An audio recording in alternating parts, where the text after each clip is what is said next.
بفضل ربنا وكرمه عليا انا بعمل سمك احسن من المطاعم، ولو جربتوا بنفسكم هتتأكدوا. شايفين شكل السمك عامل ازاي؟ تحفة اللهم بارك. النهاردة هنعمل مع بعض سمكة سنجاري هتاكلوا صوابعكم وراها حرفيا. نبدأ نجهز التتبيلة.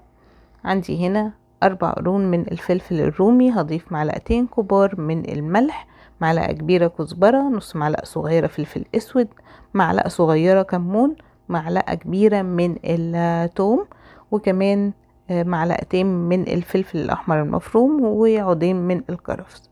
هفرمهم مع بعض وبعد كده اضيف لهم ربع كوباية من الخل، وكمان عصير 4 ليمونات.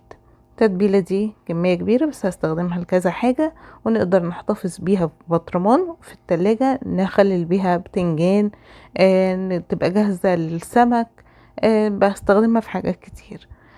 هاخد جزء بقى كده من التتبيلة واضيف عليه معلقة كبيرة من المستردة ومعلقة صغيرة من صلصة الطماطم الجاهزة، وهبدأ ان انا اوزعهم على السمكة بتكون بقشرها ومفتوحة من ظهرها. بنطلب من السماك ان هو يفتحها سنجاري.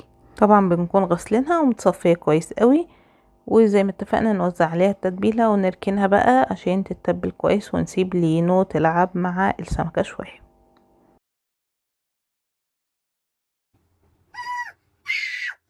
ايه اللي حصل؟ اكلت ايدك؟ وبعد ما لعبنا مع السمكة جهزنا بصلة شرايح وطماطم مكعبات وفلفل رومي وجزر مبشور، وكمان خضرة عبارة عن شبت وكزبرة. حطيت عليهم معلقة كده كويسة من التتبيلة، وكمان معلقتين من الزيت، ونقلبهم كويس مع بعض. نركنهم على جنب ونجيب السمكة بتاعتنا. حطيت ورقة فويل وورقة زبدة، وهفرد عليهم السمكة بالشكل اللي حضراتكم شايفينه، وبعد كده هحطها في الصاج. الفرن عندي كان شغال على اعلى درجة حرارة، سخن جدا، كنت مشغلاه من تحت ومن فوق. لو الفرن عند حضراتكم مش بيشتغل من تحت وفوق مع بعض، فاحنا هنسخن الفرن كويس ونطفيه ونشغل الشواية.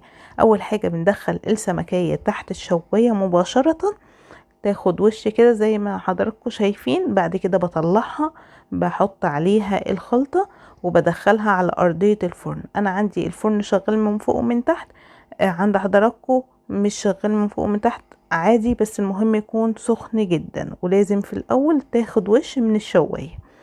تدخل الفرن بتاخد لها حوالي 25 دقيقة، علشان دي سمكة اللهم بارك 2 كيلو. أكيد لو السمكة أصغر هتاخد وقت أقل. استوت معايا بالشكل اللي حضراتكم شايفينه، ريحتها خطيرة، طعمها تحفة. وزعت عليها شرايح الليمون كده عشان بعد كده نعصره عليها ويبقى احلى طعم.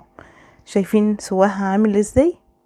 خطيرة يا جماعة. بتمنى تجربوا الطريقة دي، وبفكركم لو بتشوفوني لأول مرة ما تنسوش تعملوا متابعة، وكمان لايك وشير وكومنت تقولوا لي رأيكم في فيديو النهاردة، واشوفكم الفيديو الجاي على خير.